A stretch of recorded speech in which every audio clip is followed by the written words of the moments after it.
तो बच्चों आज हम देखने वाले हैं 5 महत्वपूर्ण टिप्पणियाँ क्लास 12 बायोलॉजी की 5 मोस्ट इम्पोर्टेंट टिप्पणियाँ। ये जो टिप्पणियाँ हैं आपके एग्जाम में हर बार आ जाती हैं, ठीक?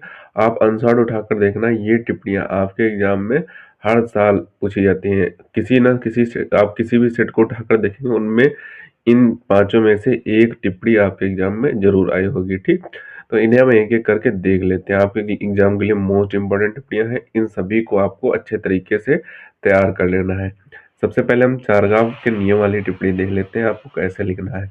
तो चारगाँव के नियम में अगर आपको टिप्पणी बोले तो आपको इतना ही लिखना, अगर महत्व बोल दे तो आपको आगे करना है। महत्व आगे करना है जब आपको बोले। टिप्पणी में आपको लिखना है कि इस नियम के अनुसार डीएनए में एडेनिन की मात्रा थायमिन के बराबर यानी कि A=T तथा ग्वानिन की मात्रा साइटोसिन के बराबर यानी कि G=C के बराबर होती है और प्रत्येक जाति के लिए एडेनिन, थायमिन व ग्वानिन, साइटोसिन का अनुपात विशिष्ट होता है। कहने का तात्पर्य यह है इसमें कि चारगाँव का नियम के अनुसार जो डीएनए में एडेनिन की मात्रा पाई जाती है वो थायमिन के बराबर होती है यानी कि एडेनिन=थायमिन।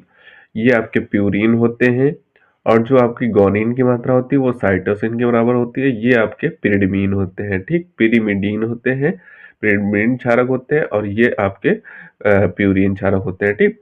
तो वही आपको आगे बताया गया कि और प्रत्येक जाति के लिए ये जो प्यूरिन और पिरिमिडीन है, ये आपकी जाति होती है, ठीक? प्रत्येक जाति के लिए एडेनिन, थायमिन, ग्वानिन, साइटोसिन का अनुपात विशिष्ट होता है।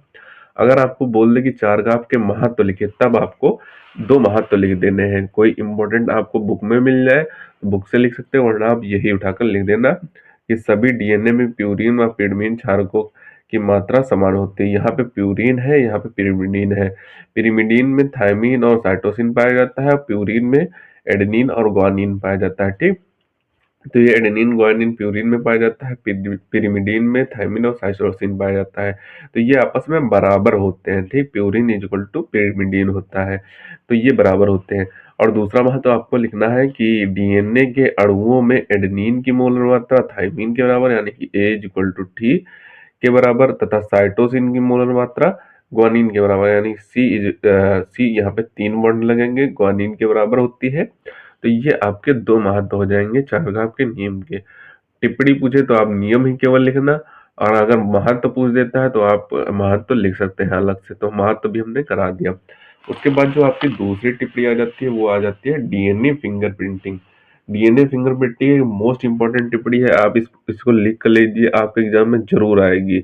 मोस्ट इंपॉर्टेंट टिप्पणी है आपके एग्जाम के लिए, 100% पूछी जाने वाली ये टिप्पणी आपके एग्जाम में हर बार पूछ दी जाती है। DNA fingerprinting, biopiracy, 2 most important टिप्पणियां हैं आपके एग्जाम के लिए। ये पीसीआर अभिक्रिया यानी कि पॉलीमरेज चेन रिएक्शन जो होती है, ये भी आपके एग्जाम में बहुत पूछी जाती है। ये सारी ही मोस्ट इंपॉर्टेंट है, उनमें से ये डीएनए फिंगरप्रिंटिंग मोस्ट इंपॉर्टेंट है, ठीक? तो अब हम डीएनए फिंगरप्रिंटिंग अभिक्रिया डीएनए फिंगरप्रिंटिंग देख लेते हैं टिप्पणी। तो इसमें क्या दिया हुआ उसे देख लेते हैं। तो यहाँ पे डीएनए फिंगरप्रिंटिंग में आपको लिखना होगा, वहां पे दिया होगा डीएनए अंगुली छापी दिया होगा, या फिर हिंदी में लिखा होगा फिंगर प्रिंटिंग, या फिर इंग्लिश में फिंगर प्रिंटिंग लिखा होगा। आपको कंफ्यूज नहीं होना है, अंगुली छापी या फिर फिंगर प्रिंटिंग एक ही बात होती है, ठीक? तो उसमें आपको टिप्पणी में लिखना होगा कि डीएनए फिंगरप्रिंटिंग तकनीक को सर्वप्रथम एलेक जेफरे ने इंग्लैंड में विकसित किया था। यानी कि एलेक जेफरी नामक वैज्ञानिक जो थे, उन्होंने इंग्लैंड में डीएनए फिंगरप्रिंटिंग तकनीक को विकसित किया था, ठीक? इसकी सहायता से विभिन्न व्यक्तियों अथवा जीवधारियों के मूल आनुवंशिक पदार्थ डीएनए में भिन्नताओं को देखा जा सकता है। यानी कि इसकी सहायता से विभिन्न व्यक्तियों अथवा जीवधारियों के जो मूल आनुवंशिक पदार्थ होता है, उस जो मूल आनुवंशिक पदार्थ होगा उसके डीएनए में भिन्नताओं को देखा जा सकता है। इसी के कारण जो व्यक्ति होते हैं वो एक दूसरे से अलग लगते हैं, यानी कि अलग दिखते हैं, ठीक? तो वो डीएनए फिंगरप्रिंटिंग के कारण ही होता है, ठीक? आगे आपको लिखना है कि प्रत्येक जीवधारी की सभी कोशिकाओं में एक जैसा डीएनए पाया जाता है, लेकिन उसमें से 0.1% डीएनए अलग होता है। 99.99% डीएनए तो एक जैसा ही होता है, लेकिन 0.1% डीएनए अलग होता है, जिससे एक व्यक्ति से दूसरे व्यक्ति में भिन्नता दर्शाई जाती है, ठीक? तो एक व्यक्ति से दूसरे व्यक्ति में भिन्नता के लिए उस डीएनए का 0.1% ज़रूरी होता है, ठीक? उसके आगे आपको लिखना होता है कि डीएनए के कारण एक व्यक्ति दूसरे व्यक्ति से भिन्न दिखता है, यानी कि डीएनए के कारण ही जो एक व्यक्ति होता है वो दूसरे व्यक्ति से भिन्न दिखाई पड़ता है, ठीक?